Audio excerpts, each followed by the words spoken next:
Résumé de la formation pratique en technique de production horticole.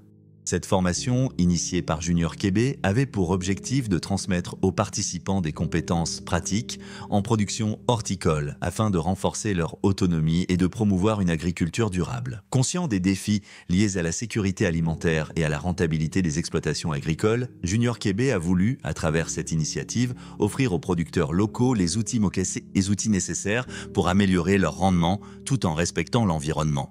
Autonomie et entrepreneuriat. Plusieurs bénéficiaires ont exprimé leur volonté de créer leur propre exploitation horticole, contribuant ainsi à l'économie locale. C'est Massamba Diagne. Je suis Mansour Ndiaye, de Dakar. Bada Diop, de Touba. Serigne Niane Diop. Moussa Diop, je suis de Bambour, dans un village appelé Djilakh. Bon, c'était juste pour renforcer mes compétences en agriculture, comme j'avais dit tantôt.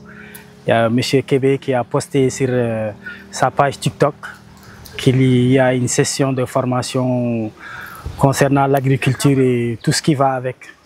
Donc, surtout le côté maraîchage. Wow, sama teewaay fii ci l'avenue des pépinières mooy yokku xam-xam ndax ku nekk xam na ne xam-xamu mbay du doy bés bu nekk da ngay gis ay xam-xam yu bees. Ça fait longtemps wàllum mbay neex ma. Donc, je suis cultivateur là, mes parents sont des cultivateurs. Mais bon, la façon de cultiver en maraîchage, c'est différent avec la façon de cultiver en hivernage. Si tu dures 5 jours, je peux jàng nañ lu bari. Jàng nañ lu bari boo fi ñëwee fii sa première impression da ngay gis ne fii ay liggéeykat a fi nekk. Li nga xamante ne nii bari na ñoo xamante ne nii daanaka jaar nañ fi am na ñu fi jiitu lu bari gis nañ ko gëstu nañ ko fi tamit. Surtout ci wàllum pratique. bi ñëwee nag liñ fi indi woon lépp wax dëgg fa yàlla gis nañ ko suñu yaakaar daal tasut. Durant la session, les apprenants ont été formés aux différentes étapes de la production horticole, allant de la préparation du sol à la récolte, en passant par le choix des semences, les techniques d'irrigation et la gestion des ravageurs. Bon, dans l'ensemble, ça a été, je veux dire, même excellent. Parce que d'habitude, il y a des formations que les gens dispensent le plus souvent, mais c'est axé beaucoup plus sur les théories que la pratique. Mais ici, on peut dire vraiment que la base, c'était la pratique. On a plus pratiqué que fait de la théorie. Et on a vu presque tous les aspects du confectionnement des planches, comment confectionner, comment labourer, et donc toutes les procédures. Les pépinières, repiquage, arrosage. On a même vu aussi comment monter les systèmes goutte à goutte, l'installation. Et on a parlé aussi du traitement des plantes. On a vu aussi au cas où il y a des attaques, comment essayer de contrer ces attaques et comment se prévenir contre certaines maladies qui attaquent les plantes. Donc dans l'ensemble, quand même, on a vu beaucoup de points qui étaient très intéressants.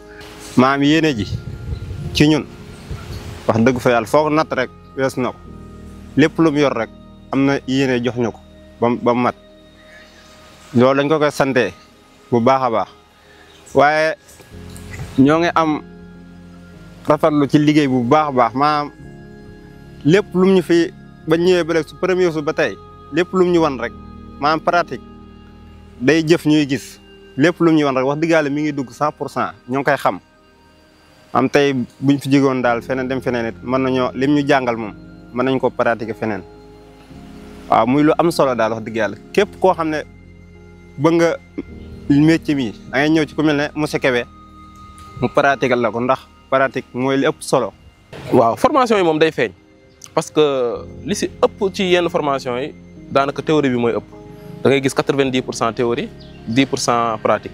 Mais fii moom bu ñu ñëwee moom macha allah tey jii mun naa ne tey su ma ko doon jox si pourcentage mun naa ne tey jii fii nii pratique bi c'est à 300%. waaw théorie bi tey jii boo ko doon jox da nga koy jox à 50%. te pourtant lépp lu mu la wax da nga koy fi gis waaw loolu daal ñun am nañ si waaw contenté bu baax ndax macha allah li ñu yaakaaroon daal raw na suñu jot. Renforcement des compétences techniques. Les participants maîtrisent désormais les bonnes pratiques agricoles pour optimiser le rendement et la qualité des cultures. C'était vraiment satisfaisant. Dans l'ensemble, c'est satisfaisant. On a fait 5 ou 6 jours et vraiment, quelqu'un qui vient ici, bon, je le partage à d'autres personnes qui aimeraient se renforcer ou avoir une formation dans le domaine de l'agriculture. Si vous venez ici, vraiment, vous aurez des bagages nécessaires pour pouvoir démarrer une activité au niveau de l'agriculture. Vraiment, pendant ce laps de jours, on va dire que c'est petit.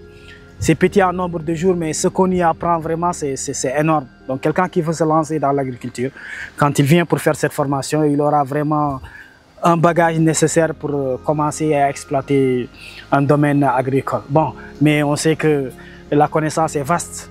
Ça, chaque fois, on est en apprentissage. Mais quand même, c'est ce qu'on a appris ici est un bon début ou départ pour pouvoir se lancer dans le domaine agricole. Bon, surtout les méthodes de base concernant les planches, méthodes YEP aussi, vraiment, parce que sous forme de révision, là, ils donnent Simon. Mais concernant les planches, c'est la première fois que je l'ai vu. Voilà. Ndaw yi nga xamante ne ñooy yëngu ci wàllum agriculture nañu bañ di yem ci fi ñu yem rek nañuy ñëw di gëstu ndax bari na yooyu xamante ne nii da ngay yaakaar ne dafa yomb wala nga yaakaar ne lii nii war naa cee mën a jëm mais boo ci amul xam-xam mënoo cee yegg te lu ñu mel ni tey jii pépinière de l'avenir boo ñëwee fii da ngay gis yeneen i facettes ndax tey jii man gis naa fi yoo xamante ne nii yaakaaruma woon ne lii nii existé na ci agriculture. ma fekk fi tamit jëmm joo xamante ne nii macha allah maanaam sawar na te tabe na itam ci li muy joxe te xoolu ci leneen wax dëgg neex yàlla maanaam yow da lay gën a yokk motivation ci li nga nekk. En plus ñu fi fekk tamit ñoom itam macha allah lépp loo xamante ne war na ci ñu def ko ci diggante kii nga xamante ne nii mooy ñëw di def formation ñu ngi koy def nañ ko bu mat sëkk wax dëgg neex yàlla am nañ kontaante bu baax maanaam satisfaction bi daal macha allah. Bon, monsieur Kébé, vraiment, dañ koy remercier bu baax a baax parce que bon la façon bi muy joxe xam-xam bi nga xamante ne moo jot na nekk ci moom vraiment c'est généreux et aussi gis nañu ni nit ku oyof la vraiment d'après ni muy def ak ay étudiants vraiment. ñaanal monsieur Kébé ndax xam-xam bi ñu jox wax dëgg fa yàlla xam-xam bu extraordinaire.